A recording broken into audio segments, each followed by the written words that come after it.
3, 2, 1, and action. I would like on this occasion to address myself to everyone at the Fête de la Humanité, but in particular to the young people. As we look back over the 20th century and this millennium that is about to end, we can do so in the knowledge that we, of an older generation, have at least accomplished some major tasks. In the middle of this century, Nazism and fascism were dealt a crushing defeat.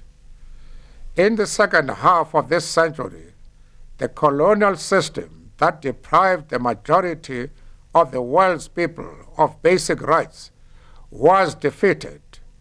In most parts of the globe, we live in a world that in many ways has become more unified, and not just by technology.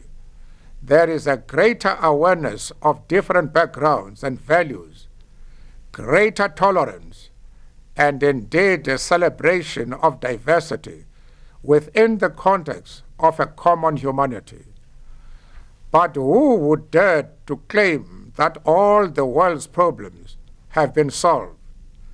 My generation leaves the younger generation with some heroic examples of tasks accomplished. But we're also leaving you with huge challenges, with old and new problems. Unemployment is rampant in many countries. It is one of the greatest maladies of our age. It affects young people disproportionately. Around the world, we must identify unemployment as one of the greatest social evils of our time.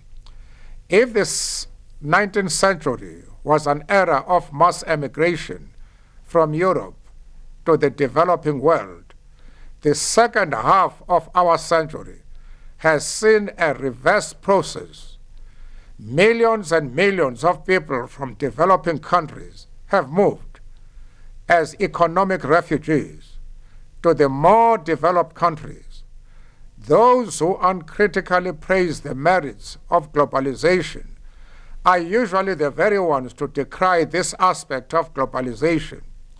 The globalization of the labor market, which is also a reflection of the disparities across national borders. These mass migrations create their own new challenges for young people.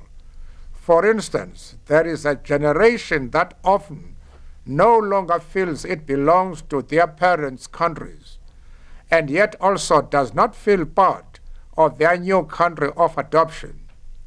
In addition, the vast migrations between countries, but also within countries from the countryside to the city, have often undermined older support structures, including the family.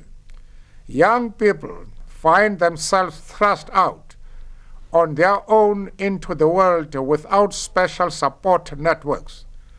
The social dislocations of our age have in turn helped nurture rampant criminality and a fertile ground for drug trafficking. Faced with these enormous challenges, young people can give way to a mood of demoralization, of despair and of anger, directed against everything and everyone else. Parents, people from different social and ethnic backgrounds, but young people can also refuse to succumb to despair. You can say no to intolerance.